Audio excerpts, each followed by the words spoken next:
A. Gdzie to światło? Światło jest? Światło jest. Jest światło?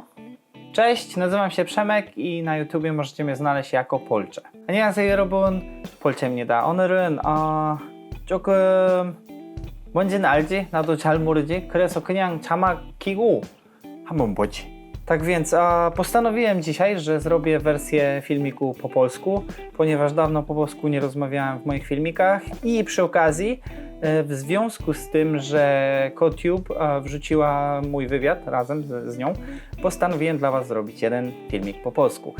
Dlaczego nie robiłem napisów? Ponieważ nie miałem za dużo fanów z Polski, nikt się mną za bardzo nie interesował, więcej było hejtu niż zainteresowania, więc postanowiłem, że nie ma sensu robić napisów po polsku, jak i tak tego nikt nie ogląda, ale widzę, że ludzie się pytają, więc postaram się zrobić dla Was napisy od następnych filmików i jutro siadnę sobie spokojnie i zrobię napisy do mojego vloga z Changwonu, czyli miejscowości na południu dolnym po prawym, czekaj, gdzie tam jest? Changwon, po środku. Środkowy. Miejscowość położona na południowym wschodzie, jakoś tak w tym rogu bardziej Korei. W każdym razie to są 3 miasta, które się połączyły w metropolię, ale to na boku. Więc tak, dzisiaj postanowiłem zrobić filmik na temat siebie znowu, bo to są moje w sumie, że tak powiem, pamiętniki, które kiedyś może będę oglądał jeszcze raz. Dzisiejszy pamiętnik jest na temat języków obcych, generalnie którymi umiem w jakimś tam stopniu się posługiwać. Zacznę może od tego, jak się nauczyłem i jakie języki znam. Znam język koreański, znam język angielski, polski w jakimś tam stopniu. No i umiałem jeszcze bardzo dobrze rozmawiać po niemiecku, ale, że tak powiem, mi się zapomniało. Dlaczego? Ponieważ mieszkam w Korei już 13 lat i niestety nie mam z kim po niemiecku poszprechać sobie. Mam tutaj kolegę Niemca, ale on po angielsku woli gadać. W sumie czasami coś tam po niemiecku powie, ale mi, że tak powiem, wstyd kaleczyć po niemiecku, więc raczej nie próbuję za dużo powiedzieć. Chociaż tak, pochwalę się, mam kompendium, czy repetytorium, nowe repetytorium z gramatyki języka niemieckiego, z której książki się uczyłem do matury, ponieważ pisałem maturę po niemiecku. Ciekawostka, tak? Wybrałem niemiecki jako mój, że tak powiem, pisemny przedmiot. Miałem w sumie 2, polski, niemiecki i miałem później 2 egzaminy dodatkowe ustne z fizyki, z niemieckiego, z angielskiego i z polskiego. Stara matura, ostatni rok. Jak ja się nauczyłem języków obcych i dlaczego mi tak dobrze szło? Przynajmniej w mojej opinii, albo opinia mojej mamy to jest. Ponieważ jak byłem mały, gdzieś tam kilka lat jak miałem, to moi rodzice na wsi, bo jestem ze wsi, kupili odbiornik satelitarny, zamontowali satelitę i pierwsze co widziałem w telewizji przez ten odbiornik to był kanał Cartoon Network. I przez ten głupi, bajkowy kanał, na którym oglądałem takie bajki jak, to było jeszcze przed Dexterem i przed Johnny Bravo. To były bajki typu Złap gołębia i tak dalej. Ja to wszystko oglądałem po angielsku i jakoś tak się stało, że zacząłem to w jakimś momencie rozumieć, jak byłem takim małym szkrabem. Zacząłem to rozumieć i zacząłem tłumaczyć rodzicom, co tam się dzieje i tak dalej. I zanim poszedłem jeszcze do podstawówki, czyli jak miałem gdzieś tam 8-9 lat, to już coś tam po angielsku gadałem na wsi. Bardzo dziwna sytuacja. Dodatkowo do tego doszło to, że zacząłem oglądać bajki japońskie, anime przez niemiecką telewizję. To była wtedy telewizja RTL 2, RTL 2. Tam jeszcze kilka. Super RTL chyba tam było jeszcze, to było polski bodajże.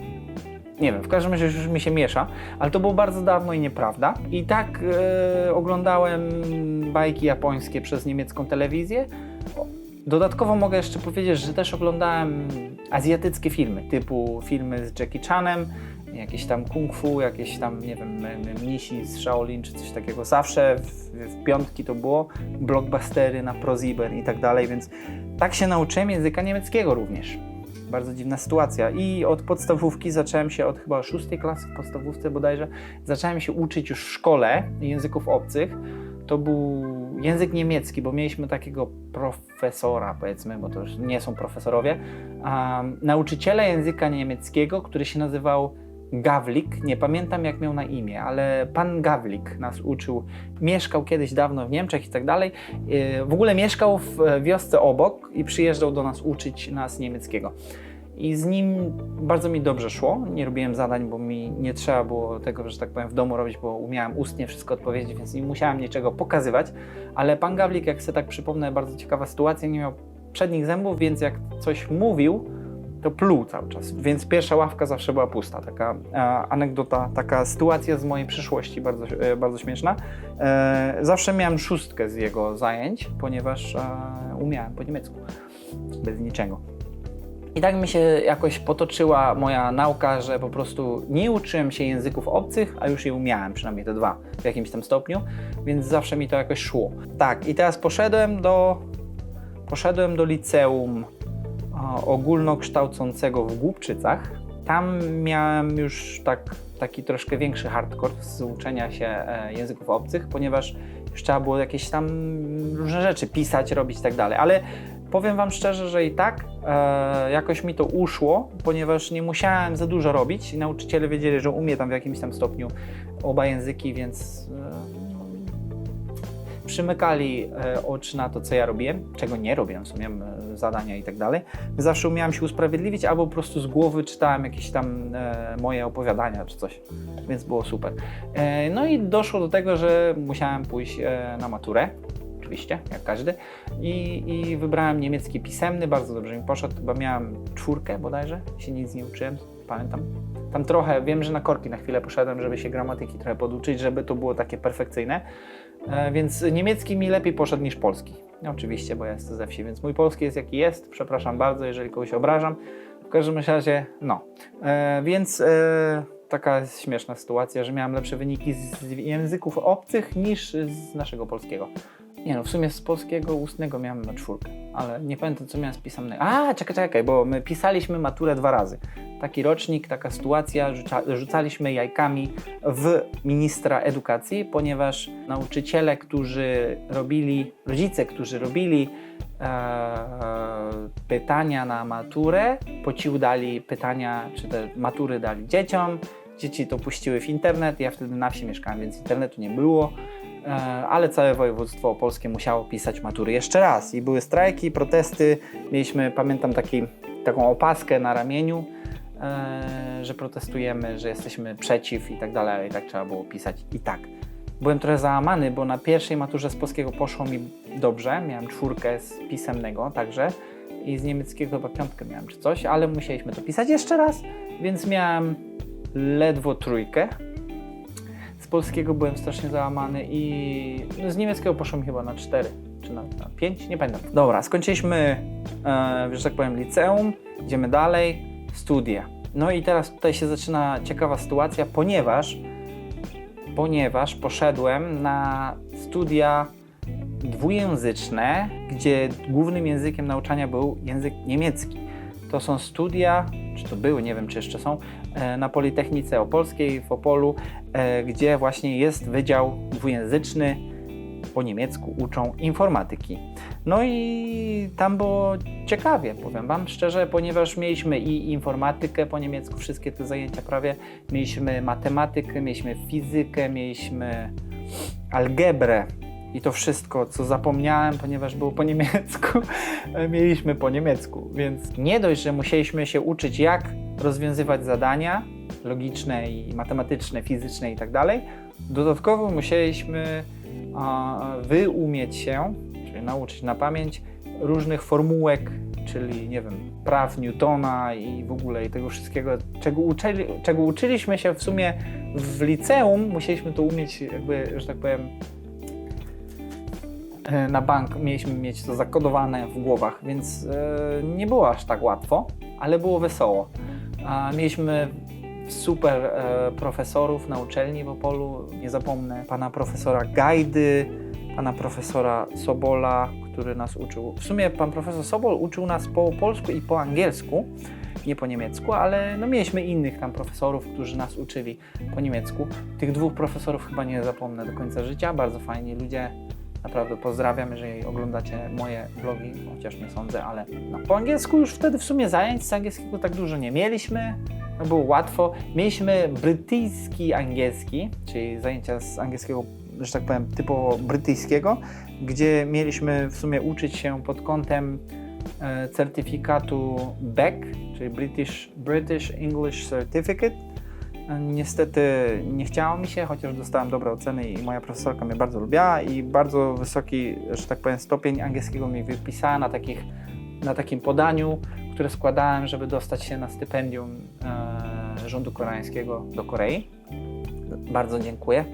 Pani Bożena chyba, no już nie pamiętam jak miała na nazwisko, w każdym razie bardzo dziękuję za wypisanie podania mojego. W każdym razie tak się uczyłem języków obcych w Polsce. Dodatkowo jeszcze mogę dodać, że na Politechnice Opolskiej za moich czasów nasza uczelnia zaczęła współpracę z Chinami. Przyjechała taka pani z Pekinu i uczyła nas, polskich studentów, języka chińskiego. Mieliśmy egzamin po 2 miesiącach, pierwszego jakiegoś tam pseudopoziomu, na którym dostałem bardzo wysoki stopień. Niby umiałem 500 różnych hieroglifów chińskich, znaków chińskich, ale wszystkie zapomniałem. Z tego co pamiętam, to jest 2 zdania, tam jak jest rodzina, czy wszyscy są zdrowi, czy dobrzy, jak ci to smakuje, dzień dobry, do widzenia i w sumie to jest cały mój chiński. I przed wyjazdem do Korei na stypendium, na które się dostałem, dzięki Bogu, monitor mi zgasł, zacząłem się uczyć koreańskiego za czasów podstawówki, bo już wtedy miałem znajomych w Korei. Jedna osoba mnie nauczyła, jak czytać hangula. Nic więcej nie umiałem powiedzieć poza dzień dobry, do widzenia i coś tam, kocham cię, czy dziękuję. No i przyjechałem do Korei. Super. Zaczęło mi się to wszystko od zajęć z koreańskiego. Mieliśmy 3-4 godzinne zajęcia na uniwersytecie. Ja byłem wysłany na Uniwersytet Seulski, czyli Seoul National University, żeby być dokładnym, gdzie przez 9 miesięcy uczyłem się języka koreańskiego, codziennie po 3-4 godziny, już nie pamiętam dokładnie, to były 3 czy 4. Później już nie musiałem się uczyć koreańskiego, zostałem wysłany na studia i tam już rób i radź se jak potrafisz, człowieku, więc no, i od tamtego czasu już się nie uczyłem koreańskiego. Tam czasami coś zerknąłem do jakiejś książki. Moja koreańska książka, którą bardzo polecam wam, którą używają, albo używano do tego czasu na właśnie Uniwersytecie Seulskim, to jest Seoul Dehakyo Ono Kyoyukwon Kyowaso, czyli książka do języka koreańskiego. Ona ma bodajże 5 czy 6 poziomów. Miałem 4 poziomy, bo w sumie przez 8 miesięcy, mieliśmy tam lekką przerwę w tych 9 miesiącach, zrobiliśmy 4 poziomy tylko. Czyli ja zrobiłem pierwszy, który jest najniższy, później drugi, trzeci i czwarty. I co jest ciekawostką, na zajęciach z koreańskiego pierwszy poziom uczony jest po angielsku. Czyli nauczyciele rozmawiają ze studentami po angielsku, książki są wypełnione angielskim, wszystko jest wyjaśnione co i jak, więc było fajnie.